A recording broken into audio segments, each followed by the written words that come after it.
Good afternoon po sa inyong lahat. Yung 5 participants na umattend. Ako pala si Miss Tech or si Regina po, yung Forex instructor in behalf of Iron FX. So meron po tayong schedule ng webinars ko for the whole December. So i-check nyo na lang po yan sa website. That's www.ironfx.com/webinars. So yung discuss natin is very best for the newbies talaga. So meron lang po tayong konting introduction sa Forex para po makapag-start po tayo, no? So, meron po tayong babasahing disclaimer. Disclaimer, foreign exchange trading carries high level of risk and may not be suitable for everyone. This will work against you as well as for you. Must be carefully considered your goal objectives before deciding to trade foreign exchange. You shouldn't invest money that you cannot afford to lose because the possibility exists that you could sustain a loss of some or all of your initial investment, as you should be aware of all risks associated with foreign exchange trading. So invest what you can afford to lose. So yan po yung bago po tayong sumabak or pumasok sa Forex industry. At yung discuss natin today is about the newbies discussion, what to expect in Forex trading. So why Forex? So i-discuss natin yan. Forex is not a rich, quick scheme. Forex, learning to trade in Forex takes time. Deep learning, ano yun? Seminars, sa webinars, ano yung mga learning resources or other options na pwede po tayong matuto sa other ways na free. And yung pinaka-importante sa lahat, yung pag-apply ng psychology using the MetaTrader 4. And siguro alam niyo naman yung MetaTrader 4. Si MetaTrader 4 po yung ginagamit para mag-trade. Yun po. So start po tayo. Why Forex? Or Forex stands for foreign exchange. So how Forex works? Ano nga ba yung Forex? Bakit pinagkakaabalahan ng lahat? Bakit lahat gusto mag-invest or pumasok sa trading industry? Ito po yung isang example kung bakit kailangan natin mag-invest. Tulad ng example, yung current rate ngayon ng USD dollar is 55. And gusto mong bumili at worth or meron po kayong 1,000 pesos. So, compute natin. Meron po tayong 1,000 pesos. Bibili tayo worth of 55 pesos of dollar rate. So that's 1,000 divide to 55. Meron tayong $18. Ito yung kinakagandahan kasi sa USD kasi tumataas. So let's say, example, bukas, tumaas yung USD. Like, minsan kasi nakikita natin yan sa internet, sa news, biglang tumaas. Like, previously, ang bilis tumaas ng USD hanggang 5 pesos. So, let's say, example tayo na tumaas yung USD from 55 to 5 pesos. So, 60 na siya. So, bumili tayo ng $18 worth of 55. So, ibebenta natin. So yan yung yan yung ginagawa ng Forex. Bumibili tayo ng currencies, buy and sell. So from $18 times 60. So that's 1,080 pesos. From 1,000 mo na binili, may kita na tayo ng 80 pesos kasi tumaas yung rate ng isang USD. So yan po yung trabaho ng forex market. So that's why maraming gustong matuto at maraming gustong pumasok sa pag-aaral ng forex trading. Yung forex kasi hindi yan basta-basta. Kasi kung gusto nyo mag-invest lang, pwede naman po sa yung tinatawag nilang long term. Kapag meron kang peso dyan, bilhin mo na lang ng dollar by cash. But with regards to trading is mag-iba rin po yan. Magkaiba po sila ng running business, no? So that's how forex works. So, para kanino yung forex? Lahat ang forex para sa lahat. Employed ka man, may trabaho ka, wala, tambay, pwede. OFW, abroad, PWD, kahit student, pwede. Bakit? As long as meron kang mga ganitong requirements. Cellphone, computer, laptop, internet, data, at yung pinaka-importante sa lahat, yung funds. Kung student naman, hindi naman sinasabing pag forex malaki yung kailangan ng pera. Kasi nga investment eh. We are into long term. Kapag student ka, syempre wala ka pang trabaho. Gagamitin mo yung allowance. So, pag allowance yun, gusto mo pang iaral, gusto mo yung i-grow, so pwedeng-pwede yan ipasok sa forex trading. Ano yung advantage ng forex? Yung market is open 24/5. 24 hours or 5 days a week. Close po yung market during weekends, Saturday and Sunday. At trading, trade anywhere. Kahit dala-dala mo yung laptop, kahit saan, basta may internet lang, no? Naka full charge naman, may full battery. So, pwedeng-pwede po yun. Kahit saan. Kaya yung nakita nyo, nagtitrade sa mga coffee shop, nagtitrade sa mall, nagtitrade sa bahay, sa opisina, sa eskwelahan. So, walang problema sa pagtitrade ng forex. Parang convenience po siya. At yung pinakamaganda dito is pandemic proof. Um, Sana wag na yung maulit yung pandemic, no? Kasi ang hirap ng buhay. So anyway, just in case kapag mag-pandemic, forex is tuloy-tuloy pa rin yung market niya. Tuloy pa rin yung pagtitrade. Kasi yung forex is um, uh, affected by the global economy. So kapag tumatakbo pa yung economy natin, tumatakbo pa rin yung forex. So that's how forex is very convenience para sa lahat.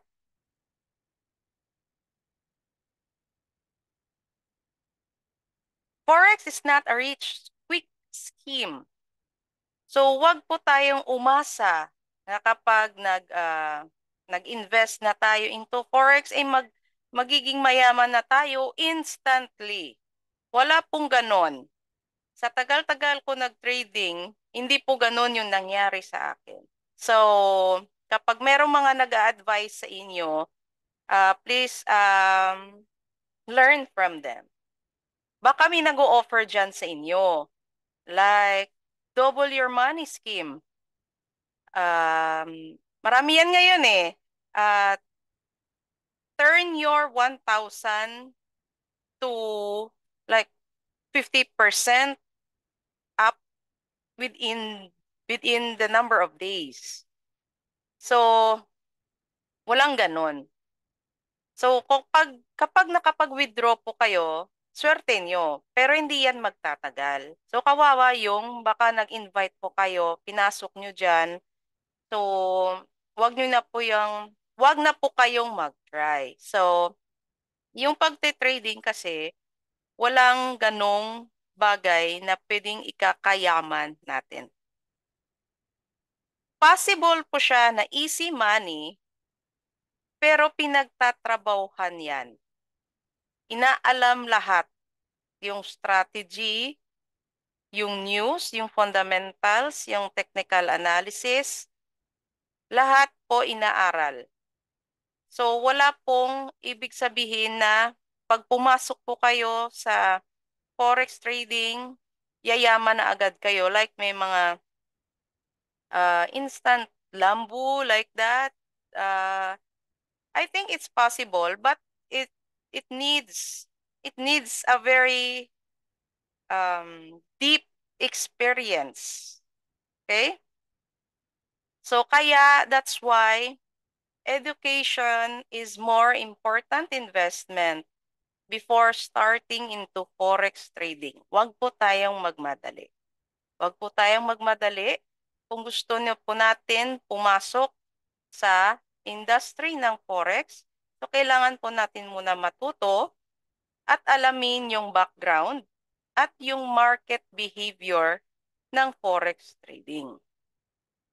So tandaan, forex trading is not a rich quick scheme. Huwag na po kayong mag-double your money dyan ha. Yung 10K ko, gawin mong, yung 10K mo, gawin kong 10K. Please po, wag na po kayong pumasok. So, yung pagti-trading naman, it takes time. That's how to trade. It takes time. It takes time to learn. Parang nag-aaral lang din tayo ng high school, college. 'Di ba yung high school, 4 years. Yung college, 4 years. I mean, yung high school, nadagdagan ng 2 years more. Sa Forex pa kaya? So, kailangan ng time. Hindi ibig sabihin na pumasok na kayo ng one month, 2 months, 3 months, alam nyo na. Well, depende siguro if meron namang taong genius If, depende if fast learner kayo, mabilis po kayong mag-adapt ng forex sa forex. So, posible. But that's rare. Very rare lang po yan. So, kailangan talaga ng process. Process sa pag-learn ng forex. It takes time to adapt. It takes time to adjust. Tama yan. It takes time to realize. To realize, later on, tatanungin mo yan sarili mo, gusto ko ba talaga to? Ito ba yung gusto ko? Gusto ko bang maging trader? Marirealize nyo yan later on. It's because of the challenges. May mga challenges tayong mapapasukan into trading. Trading is a easy money but hard to get. Why why I say easy money?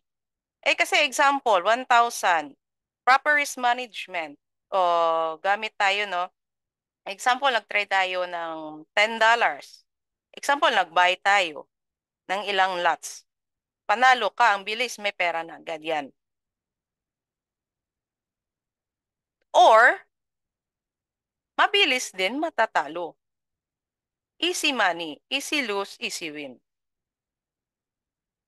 At yung experience, kailangan talaga ng deep experience. Why experience? Kasi marami pa pong tayong ma-experience of practicing our strategy, dealing with ourselves, how to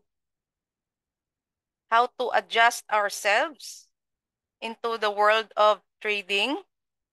So marami po tayong pwedeng ma-analyze, ma-realize, experience of loss. That's why si MT4 ay merong demo accounts to practice, to practice, to familiarize, and yun, to adapt, to learn. Later on, papasok natin yan sa psychology. So, ang pagtitrading, it takes big time. Big time. Hindi siya basta-basta talaga na, ay, pumasok ka na sa trading. Ayun, umattend na ako. Marami na akong natutunan. Yung mga natutunan natin, like dito, all about, yung first natin talaga matutunan is about the theories. Yung mga executions is after yon. Diyan po yung lalabas yung mga challenges na. The theories. Alamin niyo po yung background ng market. Alamin niyo yung forex. Bakit forex? So, kailangan niyo po yan mag-research. Research for yourself. Kasi kailangan yung matuto. Takes time to learn. Kailangan nyo rin i-adapt. Kailangan nyo rin i-realize. At yung experience, it's all about time. So, that's why yung pagtitrade is hindi po siya ganun. Hindi lang siya ganun pag sinabing, uy, marunong ka na pala mag-trade. So, yung iisipin mo, sasagot ka, yes, but they do not know kung ano yung experience na iyong ginawa. Just like the peak of the ice peak, no? Yung nakikita nila is yung ganda ng peak ng mountain. Ang ganda. Pero yung sa ibaba, hindi nila nakikita kung ano po yung mga sacrifices na nagawa mo. Why sacrifices? Kasi you give time. That's why it takes time. You give time, nag, nagbigay po tayo ng oras, like now, nagbigay po kayo ng oras now para mag-attend ng seminar. So you give time. So it takes time to learn. So it takes time at dahan-dahanan lang natin. Mapupunta din kayo dyan. Gaya po, yung kung ano po kayo ngayon, ganun din po ako dati. So it really takes time. Your time will come. Okay? So, other side of learning, si Iron FX, merong mga learning tools. So, andyan na lahat. Magre-research kayo, magbigay lang kayo ng konting time. Search nyo lang po sa website ni RNFX. Meron pong si RNFX, like ito, webinars. Now, meron webinars, RNFX Academy. Makikita nyo po yan, free lang po yan. Meron po yung makikita ng courses. At yung maganda sa RNFX Academy, magkaka-certificate po kayo. So, under RNFX Academy, merong mga videos dyan, may mga podcast, may e-books, tsaka yung glossaries. Makikita niyo po yung mga meaning na maririnig niyo somewhere na kung ano yung commonly ginagamit sa pagtitrading. So lahat ng kailangan nyo, um, lahat ng kailangan nyong alamin, pwede nyo niyang i-check kay RNFX. So, yun yung maganda kay RNFX. Kasi yung kanyang Iron FX Academy is free. Free with certificate.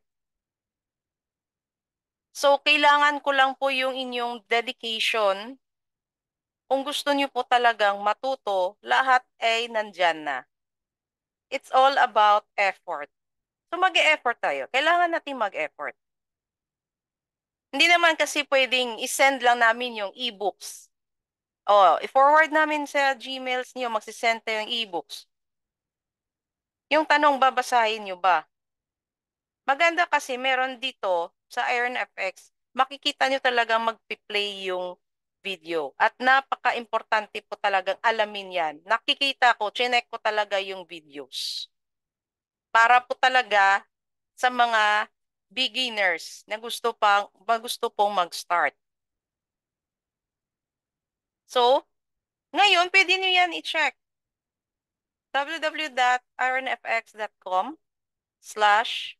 webinars or /academy/RNFX Academy. Pwede niyo po yan i-check. Buti nga si RNFX, kompleto na. Ngayon may webinars na tayo.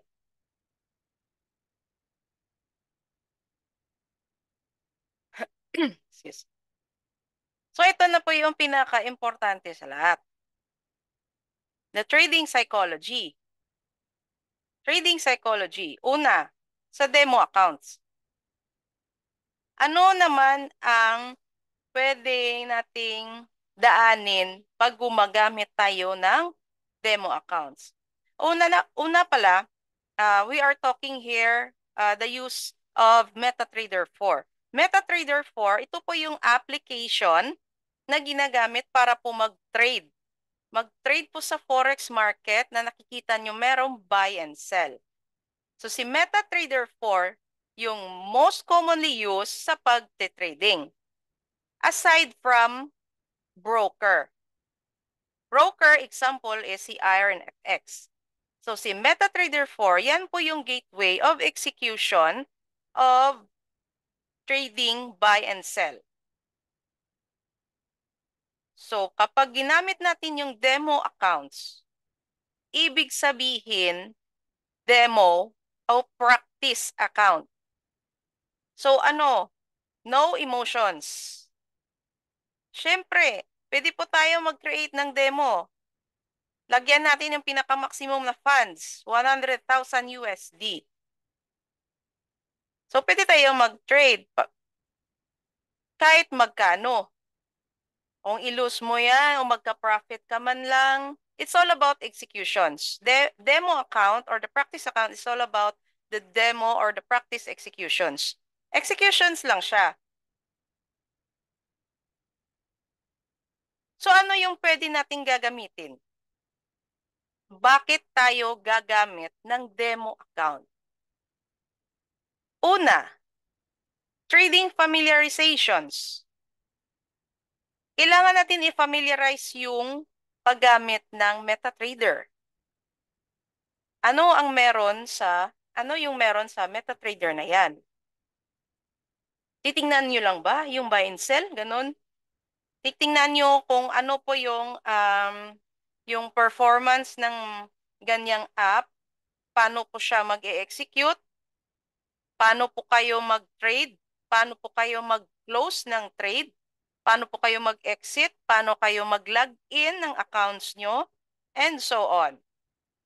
Mag-check ng previous or the history, yun po yung paggamit ng demo account. It's all about the familiarizations. Magpa-familiarize muna tayo bago tayo magpasok sa live. Paano nag-live na kayo? Tapos hindi kayo marunong ano yung hawak nyo na MetaTrader, di ba po? So yung paggamit ng demo account is kailangan nyo po muna mag-familiarize. Familiarize nyo po kung ano po yung MetaTrader 4 at para saan si MetaTrader 4. How to buy and sell. How to set prices. How to choose currency pairs. I-check nyo po yan. Upon opening a demo account on your screen, makikita nyo yan sa lower left side panel, merong quotes.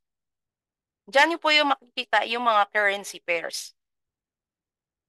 Yung mga currency pairs, yan na po yung mga Euro USD, lahat po ng currency pairs na meron po tayo worldwide. So makikita nyo po yan. Excuse me. How MetaTrader works. Yes po. Yun po yung paggamit ng demo account. Iba kasi yung paggamit from demo to live. Kapag kasi sinabi nating demo, lahat, gawin natin. Magti-trade lang tayo. Walang emotions.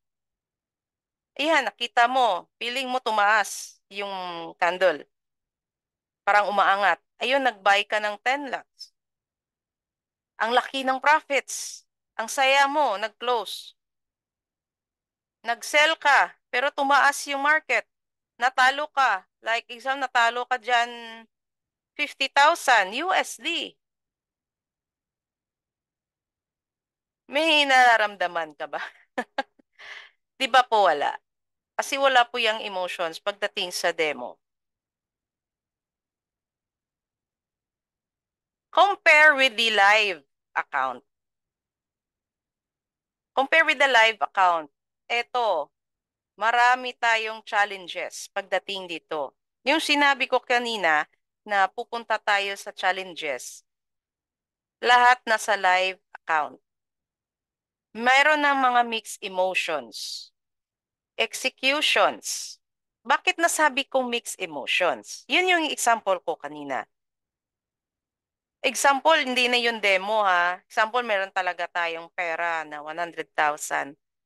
Nag-profit tayo ng 50,000. Ang laki nun. Nag-close ka, ang saya. Pera na yun eh. 'Di ba? Masaya. Kasi live yun, totoong pera na. What if natalo? 'Di ba parang na-depress ka or something na si stress? Diyan na po yan papasok lahat ng trading psychology. Ito yung pinaka-importante kasi sa lahat-lahat, yung trading psychology. Kapag pumasok na tayo sa live, meron pong posible na mag-o-overtrade tayo, overtrades, nag-greed tayo, no? Like example, natalo tayo ng 50,000. Natalo tayo, so gusto natin yan bawiin. So nag-o-overtrades tayo kasi greedy. Gusto mo kasi bawiin yung 50,000. So nilalakihan mo yung pag-trade. What if natalo ulit? It's part of mixed emotions na kailangan nyo pong paghandaan. Kailangan po talagang makaranas ng ganun. That's why use demo first. In demo account, you have to learn first your strategy. Hanapin nyo po muna yung strategy na yan. At dyan nyo po ipasok yung strategy if working siya. And then you apply it on live, in live account. Kasi yung pagtitrade, meron yang trading plan na tinatawag. Hindi lang siya basta-basta gusto nyo lang mag-buy and sell. So that's why kailangan natin ng time. Time na matuto ng mga strategy, matutong alamin yung market, the fundamentals. The fundamentals, yan po yung mga nangyayari sa global economy. It's all about the news. Kapag technical analysis naman, it's all about in the charts. Nasa charts po yan lahat. So that's why learning to trade takes time. Yung pag-a-apply ng strategy, hanapin nyo yan. Kailangan nyo yan i-apply sa sarili nyo. Ano-ano yung mga strategy na yan?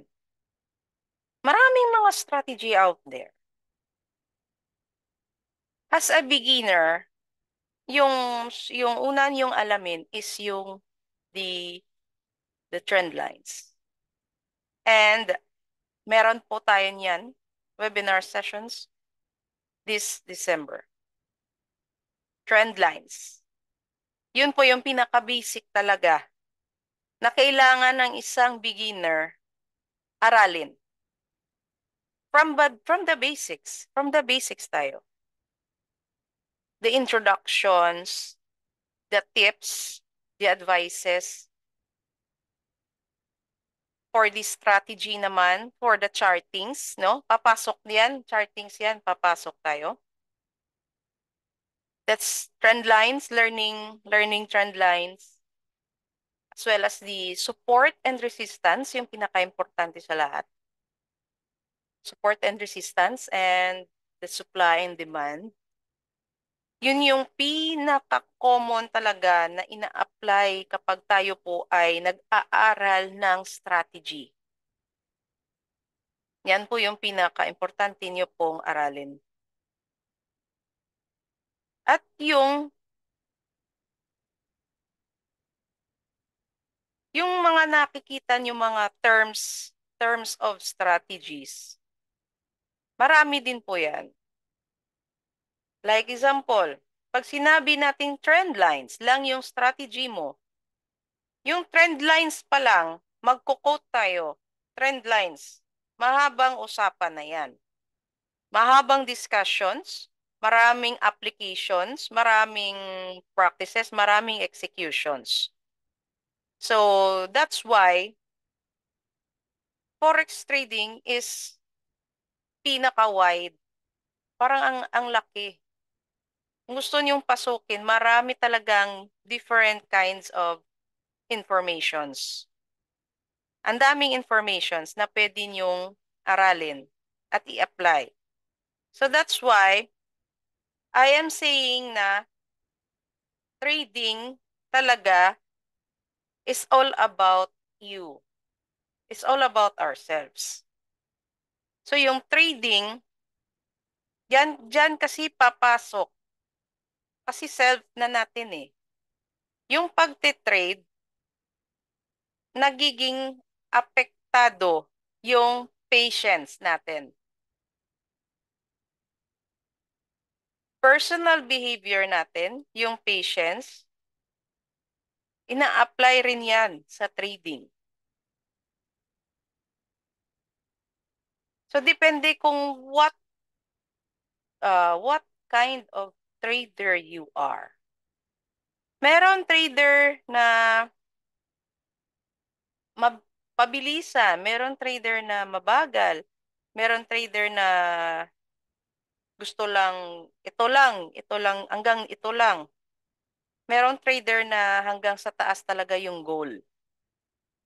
Meron ganon. So, tanungin nyo yung sarili nyo. You are ready, you're ready to face, you're ready for these challenges. Ngayon pa lang po, start na po tayo. Start na po tayo mag-aral.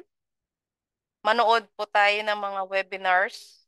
Mag-attend po tayo ng mga webinars, seminars ni RNFX. And hopefully, makonsider nyo po na mag-join sa RNFX Academy. Gusto-gusto ko talaga makita yung mga names nyo sa certificates. Na makikita talaga namin na desidido kayo maging isang trader. Desidido kayo sumama sa journey namin. And I am hoping also na marami din po kayong matutunan sa mga webinars ko. And yun, yung previous na ano natin, it's all about the time. Excuse me po. That's why always ko yun dito sinasabi, don't forget to set your stop loss. Don't forget, ha? Magti-trade kayo, lalo na nga newbies, baguhan, always mind your stop loss. Kung marami po kayong tipi, kayo na pong bahala. Basta yung stop loss natin yung pinaka-importante. So again, the overall tackle natin for today's discussions, it's about what is Forex, how Forex works, about the use of demo and live accounts, yung webinars ni RNFX Academy, and yung the trading psychology. So we have remaining time for your Q&A. So pwede ko po yan i-assist for your Q&A. Please Chat nyo lang po kung meron po kayong um, gustong malaman or may hindi naintindihan para po ma-explain po natin.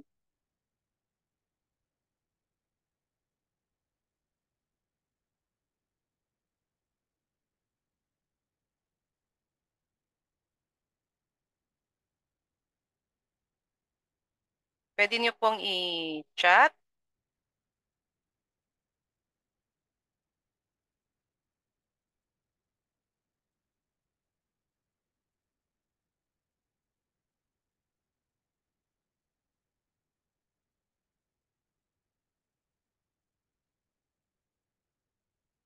Meron po ba? Meron po ba kayong tanong? Hindi yan pwede. Ayoko nun. Wala kayong tanong. Alam ko marami diyan. Wag na po kayong mahiya.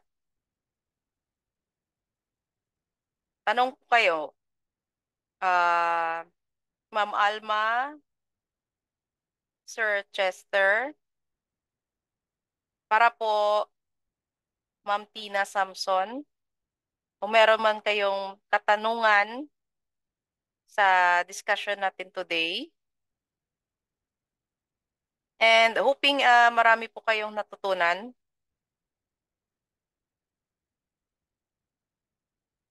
And for the next schedule, um, ano ata yun? Uh, all about trend lines tayo.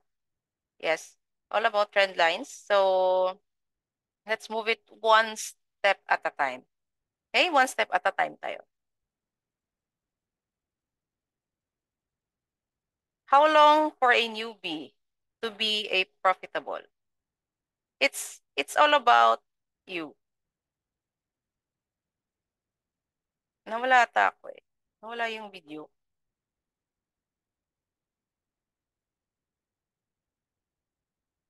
Nakikita ba ako?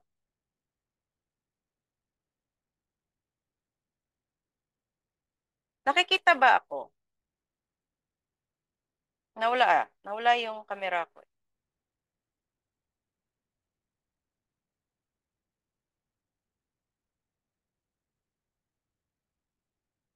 Wait po ah.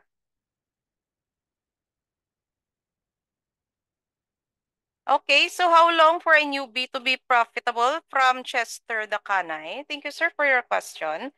How long for a newbie to be profitable? So I would say, based on my experience, I don't know I don't know to other people, no? So based on my experience, I started training 2016. So I can say that I am proudly profitable in the year during the year of a late 2020. So those 4 years na from 2016 to 2020 ay yung learning stage ko. Maraming napagdaanan, marami na sacrifice, and marami din akong natutunan. So that's why I am here to support you na sana habain niyo po yung pasensya nyo because it really takes time. It really takes time if yung target po talaga natin is magiging profitable. But being profitable, lagay na lang po natin yan as mission. Kasi pag i-vision natin yan, mahirapan tayo. Yung vision natin is yung mag-aral. Yung vision natin is mag-aral, patience, dedicated, lahat ng pwedeng i-describe as a trader. Yan po yung una-una nating focus. So that yung mission natin is magiging profitable. Sorry for the video. Hindi ko alam na nawala yung video ko. But anyway, thank you. Thank you sa nag-join sa webinar ko. And hope kayo rin makikita ko ulit sa next sessions. And check nyo na lang po yung schedule at yung topic sa website ng RNFX. Mag-register po ulit kayo para po masendan po kayo ng links ng webinars. So again, thank you so much. Kita-kita na lang po tayo.